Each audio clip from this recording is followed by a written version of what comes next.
ये आकाशवाणी रायपुर है। प्रादेशिक समाचार बुलेटिन के साथ मैं रत्ना साहू।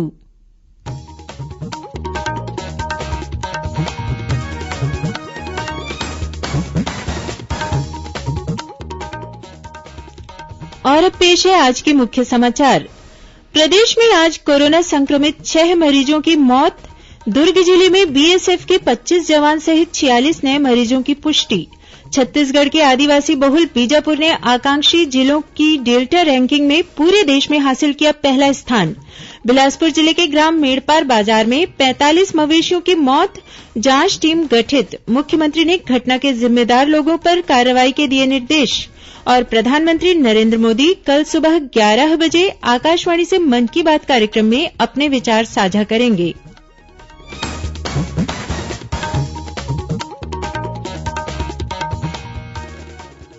अब समाचार विस्तार से।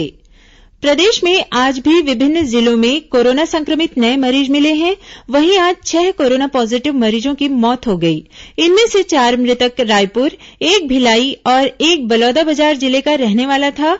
मृतकों में एक कांग्रेस नेता भी शामिल है। राजधानी रायपुर में आज शाम तक 31 कोरोना संक्रमित मरीज मिले हैं।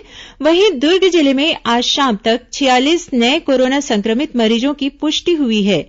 इनमें 25 बीएसएफ के जवान हैं। इसी तरह राजनांदगांव जिले में लॉकडाउन के पहले ही दिन कल 28 मरीज मिले थे, जिनमें 23 आईटीबीपी के जवान हैं। वहीं डोंगरगढ़ के उप जेल में बंद 2 कैदी भी कोरोना संक्रमित पाए गए हैं।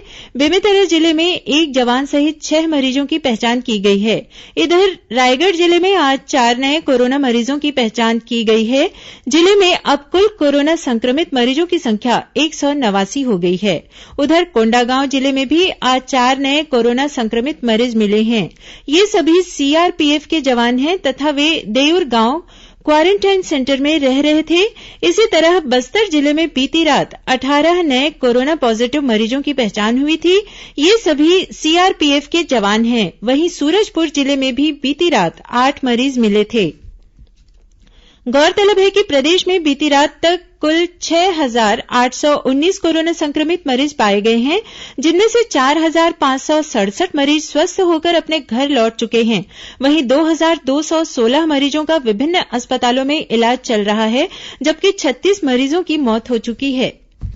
मुख्यमंत्री भूपेश बघेल ने प्रदेशवासियों से कोरोना संक्रमण की रोकथाम और बचाव के उपायों का कड़ाई से पालन करने की अपील की है।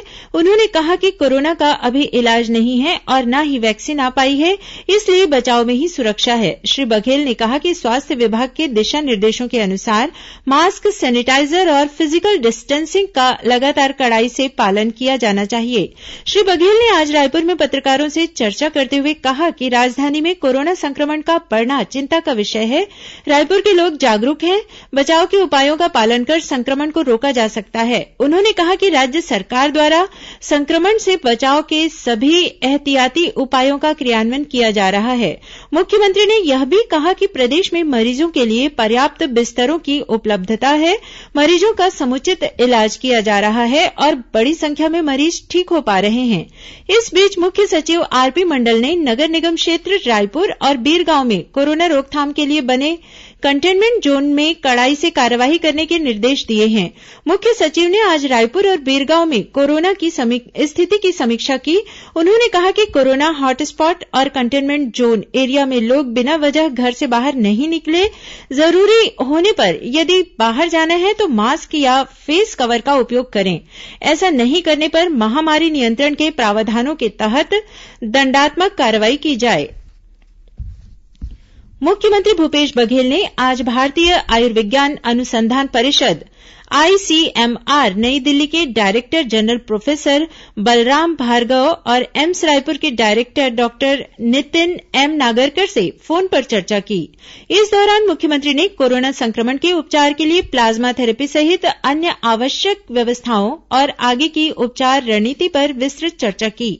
मुख्यमंत्री ने प्रोफेसर भार्गव से छत्तीसगढ़ में कोरोना वायरस के नियंत्रण के लिए अपनाए जा रहे उपायों के साथ ही कोरोना संक्रमित मरीजों के लिए इलाज सुविधाओं सुविधाओं में किए जा रहे विस्तार और टेस्टिंग की संख्या तथा बढ़ोतरी के संबंध में बातचीत की।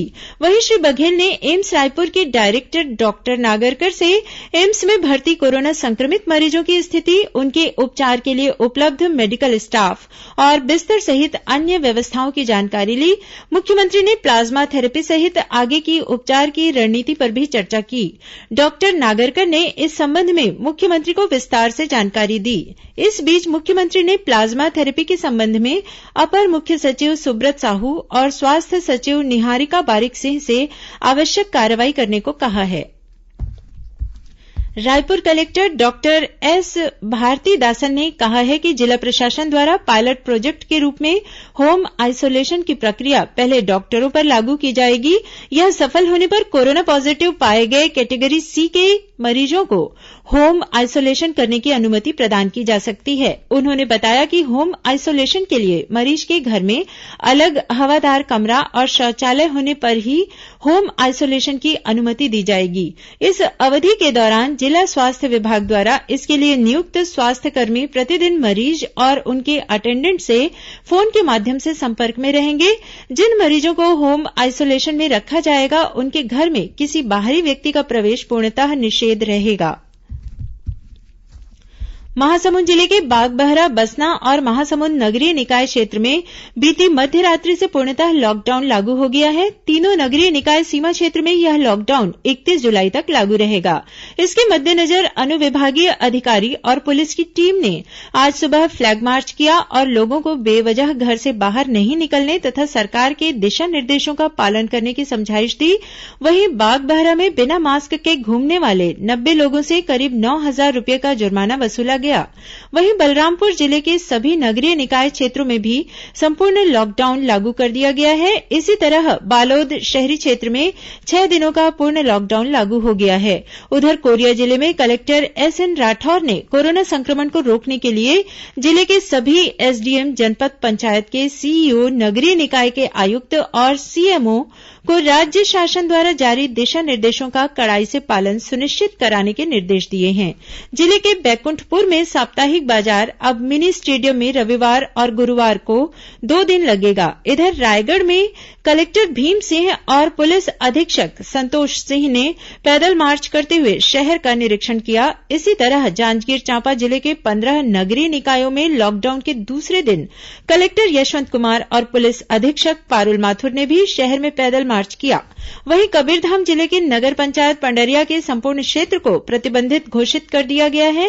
इस दौरान कल रात्रि 12 बजे से 2 अगस्त की रात्रि 12 बजे तक समस्त व्यापारिक प्रतिष्ठान और बाजार बंद रहेंगे। उधर नारायणपुर के नगर पालिका क्षेत्र में आगामी 27 जुलाई से 2 अगस्त तक लॉकडाउन लागू होगा। प्रादेशिक समाचार आप आकाशवाणी रायपुर से सुन रहे हैं। छत्तीसगढ़ की खबरों से है आपका वास्ता और खबरों की विश्वसनीयता से है हमारा वास्ता। आकाशवाणी समाचार रायपुर के प्रादेशिक समाचार बुलेटिन के साथ ही हमारे समसामयिक कार्यक्रम आप रेडियो के अलावा अपने मोबाइल पर भी सुन सकते हैं। आकाशवाणी समाचार फेसबुक, ट्विटर और यूट्यूब पर भी उपलब्ध है। हमारा Facebook page Chhattisgarh news on AIR, Twitter handle CGAIR news और हमारा यूट्यूब चैनल है छत्तीसगढ़ AIR न्यूज। तो अब रेडियो के साथ ही आपके मोबाइल के जरिए भी हम पहुंच रहे हैं आप तक। छत्तीसगढ़ की हर खबर के लिए सुनते रहिए आकाशवाणी समाचार। और अब आगे बढ़ते हैं बाकी के समाचारों की ओर। छत्तीसगढ़ के आदिवासी बहुल बीजापुर ने आकांक्षी जिलों की डेल्टा रैंकिंग में पूरे देश में पहला स्थान हासिल किया है। नीति आयोग द्वारा जून 2020 की स्थिति में आज जारी की गई आकांक्षी जिलों की रैंकिंग में बीजापुर ने विभिन्न मानकों में बेहतर प्रदर्शन किया है। मुख्यमंत्री भूपेश बघेल ने इस उपलब्धि के लिए जिलेवासियों और जिला प्रशासन की पूरी टीम को बधाई दी है। गौरतलब है कि स्वास्थ्य, पोषण, शिक्षा, कौशल विकास, कृषि, जल संसाधन, वित्तीय समावेशन और बुनियादी अधोसंरचना विकास के क्षेत्र में बेहतर कार्य करते हुए बीजापुर ने अपने डेल्टा अंकों में पूरे देश में सर्वाधिक 2.3 अंकों की वृद्धि की है। बीते फरवरी में हुई डेल्टा रैंकिंग में बीजापुर को 48 दशमलव तक 48.1 अंक मिले थे, जबकि जून की रैंकिंग में उसे 50.4 अंक मिले हैं। आकांक्षी जिलों के रूप में शामिल देशभर के 112 जिलों में बीजापुर पहले स्थान पर रहा। बिलासपुर जिले में तखतपुर विकासखंड के ग्राम मेड़पार बाजार में एक परिसर में रखे गए 45 मवेशियों की मौत हो गई। इस मामले में एडिशनल कलेक्टर स्तर के अधिकारी की अध्यक्षता में जांच टीम गठित कर दी गई है। मुख्यमंत्री भूपेश बघेल ने मवेशियों की मृत्यु की घटना को गंभीरता से लिया है। उन्होंने बिलासपुर कलेक्टर को इस घटना के जिम्मेदार लोगों पर कार्रवाई के निर्देश दिए हैं। श्री बघेल ने कहा कि यह घटना दुर्भाग्यजनक है। इस बीच बिलासपुर कलेक्टर डॉक्टर सारांश मित्तर ने बताया कि इस मामले में उच्च स्तरीय जांच के आदेश दे दिए गए हैं। उन्होंने बताया कि मृत गायों का अंतिम संस्कार कर दिया गया है। गाय मालिकों को मुआवजा देने के निर्देश जारी कर दिए गए हैं। गांव के सरपंच विनोद धृत लहरे ने बताया कि गांव में गौठान नहीं है, इसलिए पुराने पंचायत भवन में मवेशियों को रखा जा रहा है। उन्होंने कहा कि कल शाम 100 से अधिक गायों को पंचायत भवन में रखा गया था। फिलहाल इतनी बड़ी संख्या में गायों की एक साथ कैसे मौत हुई, इसका पता नहीं चल सका है। जांच के बाद ही कारणों का पता चल सकेगा। इस बीच गौ सेवा आयोग के अध्यक्ष महंत राम सुंदर दास ने गायों की मौत के मामले को लेकर अधिकारियों से बातचीत कर पूरी जानकारी ली और आयोग की एक टीम बनाकर घटनास्थल के लिए रवाना किया। महंत दास ने कहा कि इस मामले में हर स्तर पर जांच की जाएगी। लापरवाही बरतने वालों पर कड़ी कार्रवाई की अनुशंसा की जाएगी। उन्होंने कहा कि सभी गौशालाओं और गौठानों के बारे में व्यापक दिशा निर्देश जारी किए गए हैं। वहीं कृषि मंत्री रविन्द्र चौबे ने कहा कि गायों की मौत किन परिस्थितियों में हुई, इसकी जांच की जा रही है। इस मामले में कलेक्टर को दोषियों के खिलाफ एफआईआर दर्ज कराने को कहा गया है। इस बीच भारतीय जनता पार्टी के प्रदेश अध्यक्ष विष्णुदेव साय ने बिलासपुर जिले के मेड़पार बाजार में 50 मवेशियों की मौत की घटना को गंभीर बताते हुए राज्य सरकार की कार्यप्रणाली पर सवाल उठाया है। श्री साय ने कहा कि मवेशियों की मौत से यह स्पष्ट हो गया है कि गोधन न्याय योजना का प्रचार करने वाली प्रदेश की कांग्रेस सरकार गौठानों का कोई पुख्ता इंतजाम नहीं कर पा रही है। उन्होंने कहा कि गौठान बने नहीं हैं, जो बने हैं उनमें चारा पानी की कोई व्यवस्था नहीं है। मेड़पार बाजार की घटना से सरकार के दावों की पोल खुल गई है। प्रधानमंत्री नरेन्द्र मोदी कल सुबह 11 बजे आकाशवाणी से मन की बात कार्यक्रम में अपने विचार साझा करेंगे। इसे आकाशवाणी और दूरदर्शन के समूचे नेटवर्क पर प्रसारित किया जाएगा। यह कार्यक्रम आकाशवाणी समाचार की वेबसाइट और मोबाइल ऐप पर भी उपलब्ध रहेगा। आकाशवाणी, डीडी न्यूज, पीएमओ और सूचना तथा प्रसारण मंत्रालय के यूट्यूब चैनलों पर भी यह कार्यक्रम उपलब्ध रहेगा। हिन्दी में इस कार्यक्रम के प्रसारण के तत्काल बाद क्षेत्रीय भाषाओं में इसका प्रसारण किया जाएगा। क्षेत्रीय भाषाओं में शाम 8 बजे इसका पुनः प्रसारण भी किया जाएगा। छत्तीसगढ़ में प्रधानमंत्री आवास योजना ग्रामीण के तहत इस वित्तीय वर्ष में 1,57,000 से अधिक मकान बनाने का लक्ष्य रखा गया है। योजना के संचालक एस प्रकाश ने सभी जिला पंचायतों के मुख्य कार्यपालन अधिकारियों को परिपत्र जारी कर इसके लिए प्राथमिकता निर्धारित करने के निर्देश दिए हैं। उन्होंने सभी जिलों में इस वर्ष योजना के तहत बनने वाले मकानों की जानकारी भी भेजी है।